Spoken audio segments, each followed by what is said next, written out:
Por otra parte, tenemos a la congregación religiosa de los frailes predicadores, o como se les conoce todavía hoy en día, los dominicos, los hijos espirituales de Santo Domingo de Guzmán.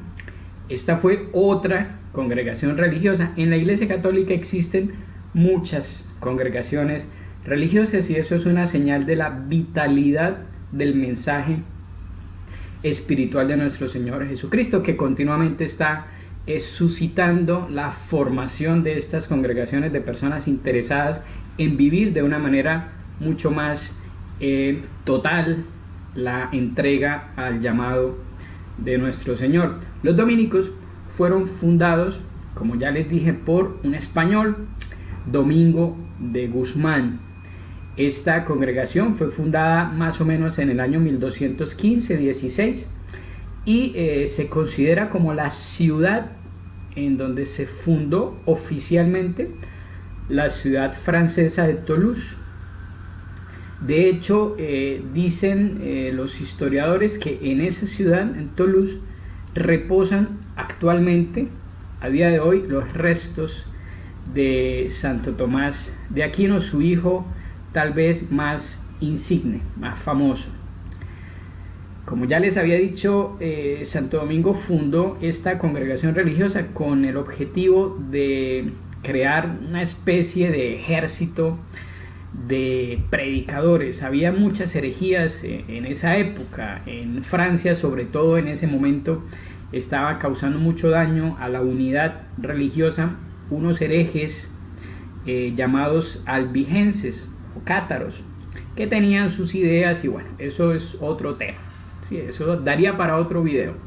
Pero contra ellos especialmente dirigió Santo Domingo su batería de predicación y sus armas teológicas y su intención de conformar una especie de ejército de personas muy bien preparadas, muy bien capacitadas, que pudieran hacerle frente a estas personas que estaban sobre todo por el sur de Francia difundiendo sus doctrinas heréticas, es decir, contrarias, opuestas a la verdad enseñada por la Iglesia Católica.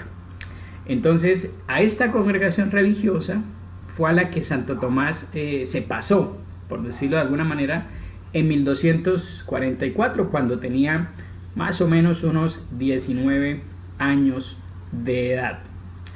¿Qué era lo especial de los dominicos? Ya más o menos dijimos cuáles eran las características en general que caracterizaban a los benedictinos. A los dominicos, ¿qué los caracterizaba? Pues ellos no vivían en un solo lugar, no quedaban como obligados a vivir en un solo lugar. Ellos eran itinerantes, ellos iban de ciudad en ciudad, de pueblo en pueblo, a donde los llevara su deseo de predicar y de convertir a los herejes. Pero no era de esa su única característica.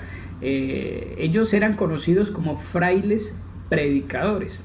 Esa era su principal característica. Ellos predicaban, a eso se dedicaban, para eso iban a las universidades, para capacitarse, para aprender, para formarse, para ser grandes maestros de la teología, grandes conocedores de la Biblia, y de esa manera poder convertirse en grandes defensores de la verdad católica a través de la predicación. Ese era el principal objetivo de los dominicos. Entonces seguían unas normas de vida en común porque vivían en conventos.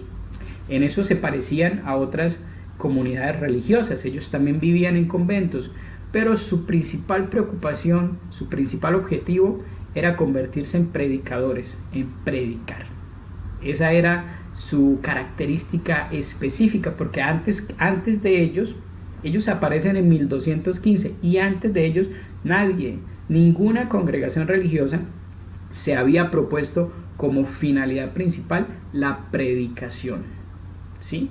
Además, eran mendicantes, es decir, no se ganaban su sustento como los benedictinos trabajando con sus manos, labrando el suelo, sino que pedían limosna.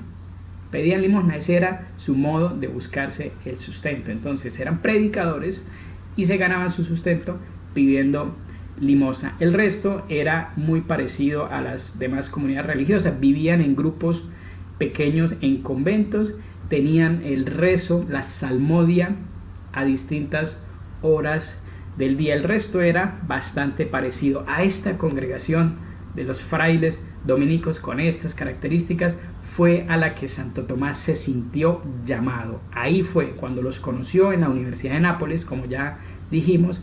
Cuando los conoció fue a ellos, fue a esa congregación a la que sintió que estaba llamado verdaderamente, y por eso toma la decisión de ingresar con ellos en 1244 y permanece con ellos ya hasta el final de sus días.